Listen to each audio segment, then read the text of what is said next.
Hey, my name's Sky, and I am a Kundalini Tantra Yoga teacher.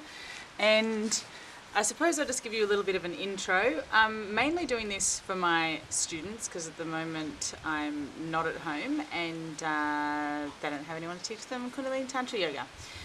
But for all those people that potentially haven't done a class with me or never have done Kundalini Tantra Yoga, it's a new creation. I suppose yoga is very old, but Kundalini Tantra Yoga, I suppose, is new technology for yoga. My yoga teacher, he's Balinese. His name is Mr. Ketut Arasana. He is a guru of Ashram Munivara, and he's created this yoga. We generally use Hatha yoga positions, but we move and flow within them, and we use the breath in a dynamic sort of a way to charge the body with energy and with prana. I suppose there's a misconception out there in the world that yoga is about sort of physical exercise. Yes, we want to be strong. Yes, we want to be flexible.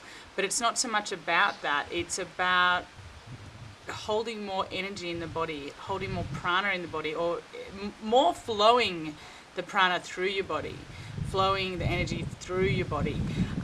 We all have a lot of blocks, of course, physically, mentally, and emotionally, and that's all held in the physical cells of our body.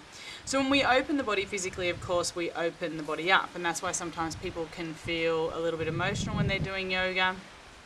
How I found this yoga was I did cathartic breath work or rebirthing, if any of you have done that. It is pretty intense, and what happens is you do a lot of dynamic breathing to really charge the body up with prana or with energy, with oxygen, and by doing that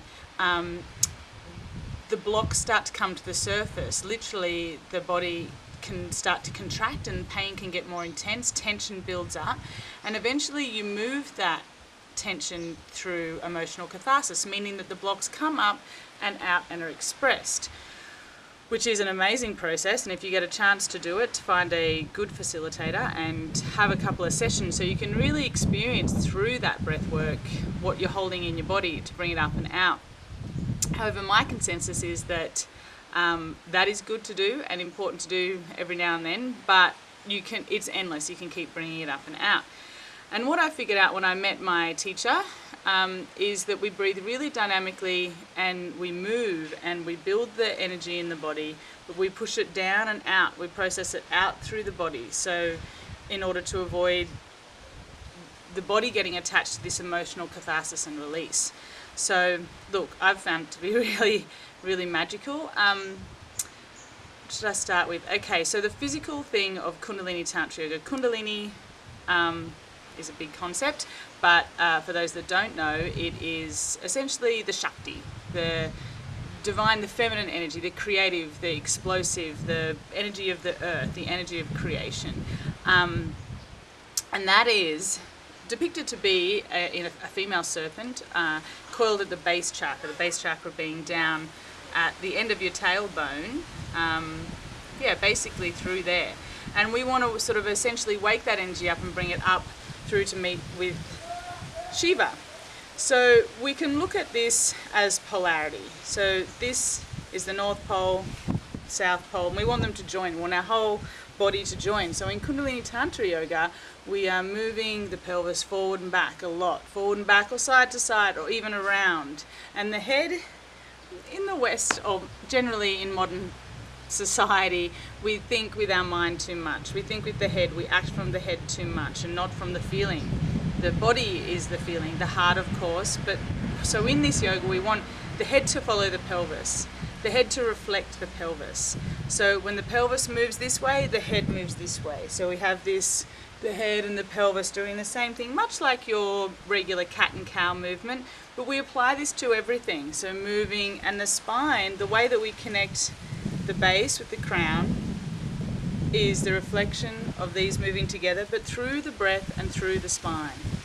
So the breath and the spine, essentially we want to activate our nervous system, everything. So when we're breathing a lot, when you pump the energy in and out, not sort of just a little bit smaller, So you'll see when we start to do a class, when you breathe in through the nose, energy goes up to the third eye and to the brain, comes through the body, and then we out.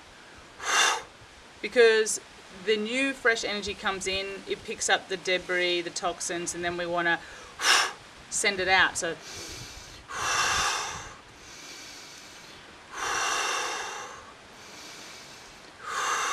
we're breathing like this a lot. And when the body starts to get activated, it's charged up with energy, you're moving, all the glands get activated. And the glands in the body are connected to the chakras in the body. So we activate the physical body, and when the chakras activate and start secreting all of their hormones and balancing the system, they also start activating, or waking up the chakras. So what we essentially trying to do, people will talk about, let me go back to the beginning. People talk about Kundalini in being like an energy that they want to wake up. In saying that, it can be quite dangerous. First, before you wake up Kundalini energy, you need to cleanse your nadis. You need to cleanse the chakras so that the energy can come up. If not, it can be quite a difficult road and you will need some help to get through it. So to cleanse the nadis and the chakras, we first have to activate the physical body. Then the physical body, when activated, starts moving and activating the energetic body. So we do that through Kundalini Tantra Yoga. Really the best thing to do is just do it and experience it. And look, if you have any questions, you can always email me, or put a message on the bottom of this video or anything like that. But the best thing to do is to just experience. And Kundalini Tantra Yoga, Kundalini is energy. Tantra is actually the coming together of energy and consciousness, because we don't just need energy to evolve in life, we also need consciousness. So when we raise our energy, we also need to raise our consciousness or our knowledge. So we get knowledge, we raise our energy. We raise our energy, we get knowledge. And that essentially is the Tantra, and it's the bringing together of the two opposites, because in our physical world, energy is, say, Kundalini, energy is the earth, energy is Shakti, and knowledge or consciousness is Shiva. And creation really is the coming together of polarity. The man and the woman come together, they make a baby.